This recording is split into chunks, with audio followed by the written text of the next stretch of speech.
So this is a video 6. We go in this marathon. I'm filming it all in one go. So by now, you know quite a lot about macronutrients. So macronutrients, which is a protein, fat, and carbohydrates, and also fiber. Yeah. So we know that we need at least 20 grams of fiber every single day, which is covered in the 10 portions of vegetable. So it can be also 8 portions of vegetable and 2 pieces of fruit. So for example, 2 kiwi. Yeah. We are preferring low carbohydrate vegetable. So if you purchased any of the courses or you have package with me, you have access to the list of starchy vegetable and low carbohydrate vegetable. So go through all of that. These are pictures from my mobile phone of what I eat and how I combine the portions. You also know that you need at least 1 gram of protein for every kilo of your body weight. So if you have 60 kilos and you eat 3 times a day, in each meal you need to have 20 grams of protein. And every time when you are eating protein, whether it's a vegan source, like a tofu, tempeh, tahini, edamame beans, and linseeds and all other seeds, you actually have to eat a lot of it. It needs to be at least 20 grams of protein. If you eat meat, so amino acids, it's acidic and you need to combine it with the vegetable to alkaline it. Yeah, so alkaline acid balance. So in this dish, you can see radishes. So radishes is just pure water, but it has also sulfur and it has certain acids that are in asparagus as well. So it makes very stinky urine, but it's very good for purification of your liver, kidneys, and the gut. You see there spinach and the protein. So here we don't have enough of the fat because there is no avocado. So I could either add some fatty nuts like macadamia nuts, or I can add there 2 spoons of olive oil. I hope that I'm recording it.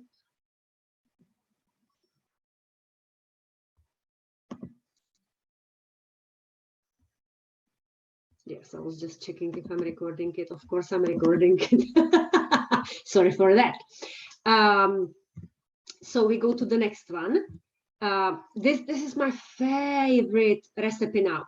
So because all this is in season, I have mint in the garden, and mint is very good. Mint is very good for digestion. So you can have even full handful of the mint, and mint goes very well with cucumber. So remember, cucumber is just water. You can eat a full cucumber because it's just 200 milliliters of water and a little bit of fiber. And then radishes. So I use this food processor because I don't want to cut it by hand, and I mix it with kefir, right? So kefir is a fermented drink. There is no sugar, there is no lactose, and it has the probiotics. So you can see here is a short video how I was cutting it, and that's how it looks on the plate. So you can see it's a full cucumber, and it's 3 handfuls of radishes, and there is a 1 handful of mint. And what is missing?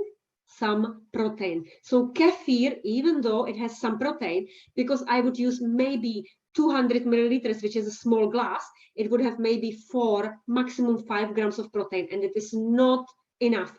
So I definitely need to add there some protein. I believe that cucumber goes very good with feta. So I would put at least 100 grams of feta, and I would sprinkle pumpkin seeds over it. Let's see if I have done it. No, I haven't. Okay, another idea for a very quick meal is the tortilla. You know, this is the beetroot tortilla that I showed you in the previous videos. And here we have cottage cheese. So you know that 250 grams of cottage cheese, which is the usual package, has 20 grams of protein, which is quite good. So this is probably half of it. It's 100 grams. But because I'm going to have 2 tortillas, same like this, I'm going to have at the end 20 grams of protein, right? But I'm showing you only one. So 100 grams of cottage cheese has 10 grams of protein. I add there some green leafy vegetable. And I add there digestive enzymes and antiparasitic and anti-inflammatory and antiviral and anti-everything seeds. So what are these seeds? What is this fruit? This is papaya. So papaya is very low in sugar and it's very high in digestive enzymes. So if you remember in the previous videos, I was talking about digestive enzymes when I was sprouting the mung beans. So the mung beans is a good source of protein and the digestive enzymes. And when I was saying that digestive enzymes are like chop, chop, chop, like a scissors, breaking down the food, helping you to break down the food and digest it in an easier way.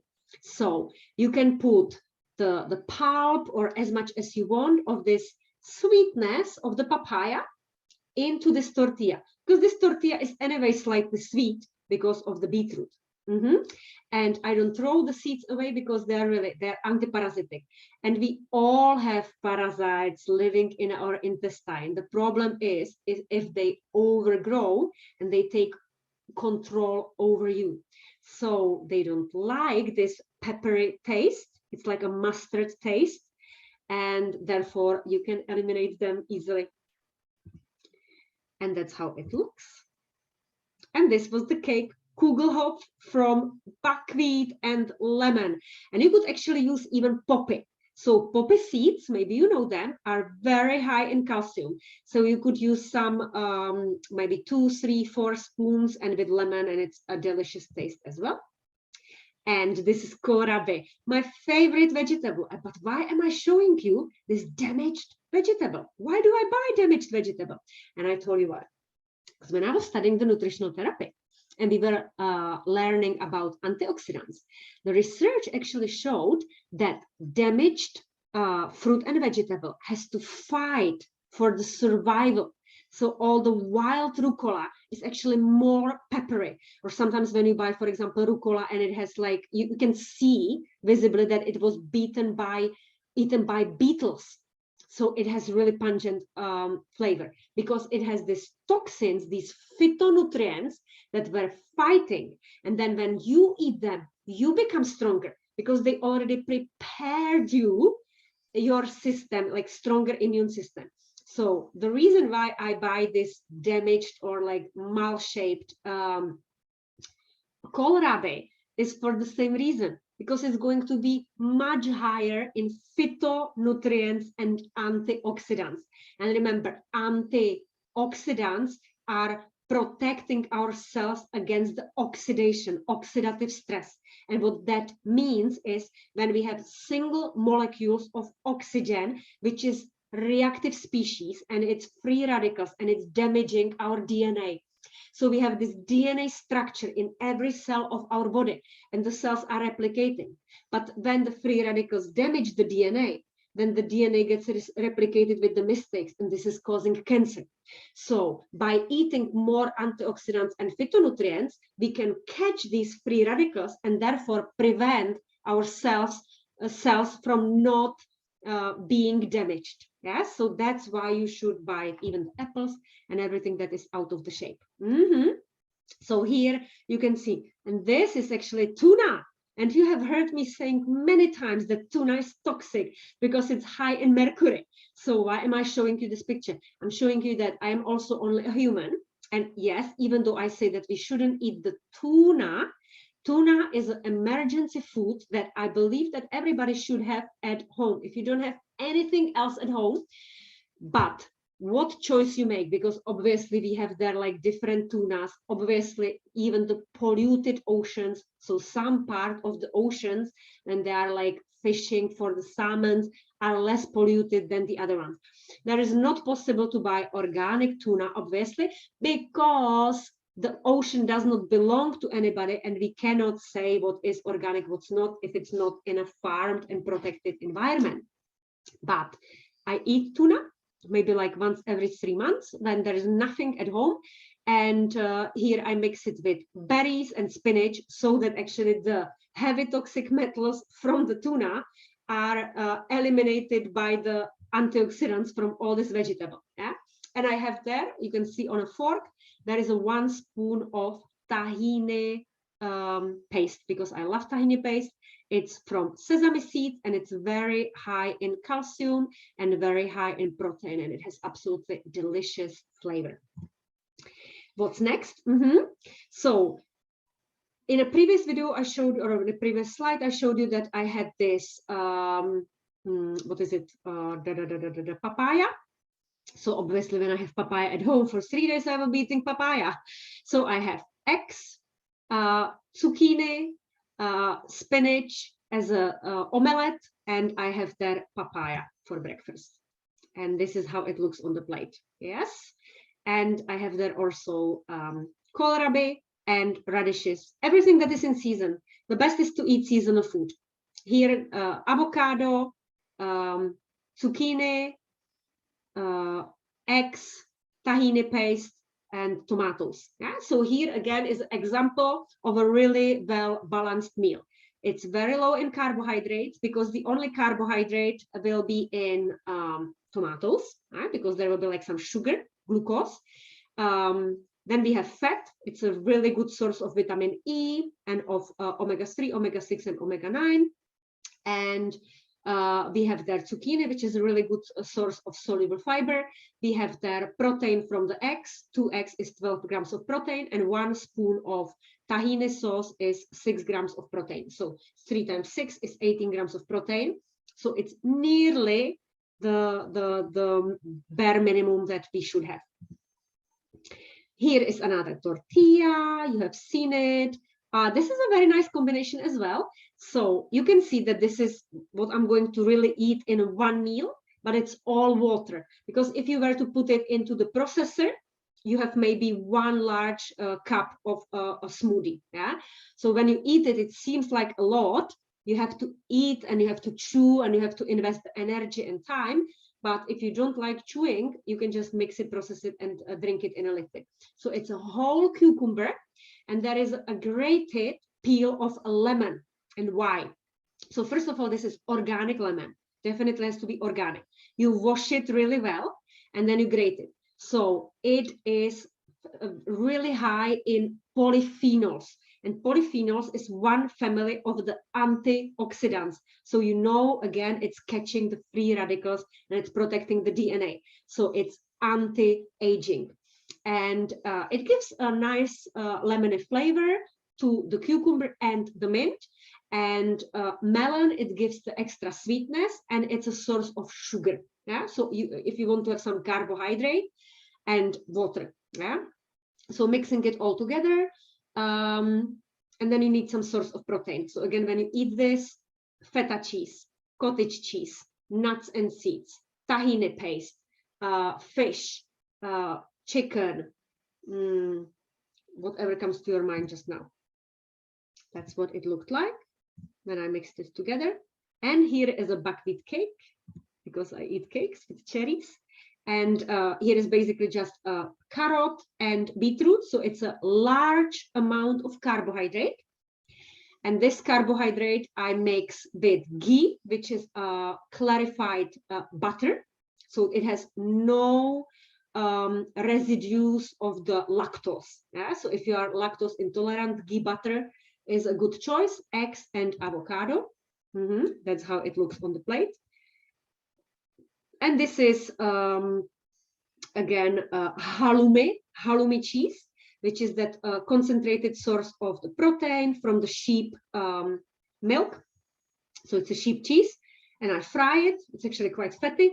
And I will fill it into this tortilla, and I will have vegetable and avocado. It basically seems like I'm eating all the time the same. Here you can see that I'm preparing a buckwheat for the buckwheat flour, because I will bake the cake. I have that hirse, which is millet. I will make a millet porridge for my children. I'm melting there the honey in a water base over 50 degrees. So I'm slowly melting it. And then I have a full cucumber, feta cheese, 2 eggs, and I have there almonds with olives. That's what it looks like. And here another combination that you can have.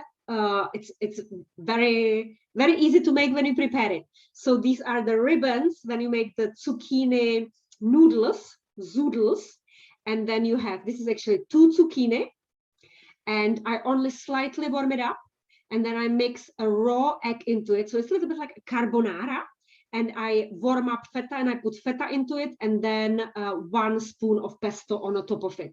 So again, this is like a breakfast, but it can be lunch, dinner, it can be anything you wish. Here, here is another variation of it. So it's with sprouted seeds and with feta. So still, it's the trio. It's fat, fiber, and here I actually have even a source of carbohydrate in a sprouted seed. So there is quinoa and there is mung beans, sprouted mung beans. Here is fried tofu in a ghee butter with zucchini noodles and pesto. And here, for example, it's asparagus, mushrooms, cheese, and eggs. So again, it's mushrooms. Mushrooms are actually very good because mushrooms stay in the stomach for a very long time. So I don't recommend eating them in the evening because they will stay in the stomach, but I recommend eating them, for example, in the morning because it will make you feel full for longer. And the cheese, this is Comté cheese. And sometimes this combination goes very well with pineapple.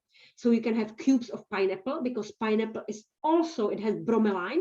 So it also has digestive enzymes and it's going to help you to break down the protein and the mushrooms and digest it. And that can look like this as well. And this one we have already seen. So we are at the end of all the pictures that I had in my mobile phone. So I hope that you enjoyed over the 6 long videos and you have plenty of idea for 6 weeks of what to eat and why. And I'm looking forward to seeing your pictures, how you combine your food and your aha moments.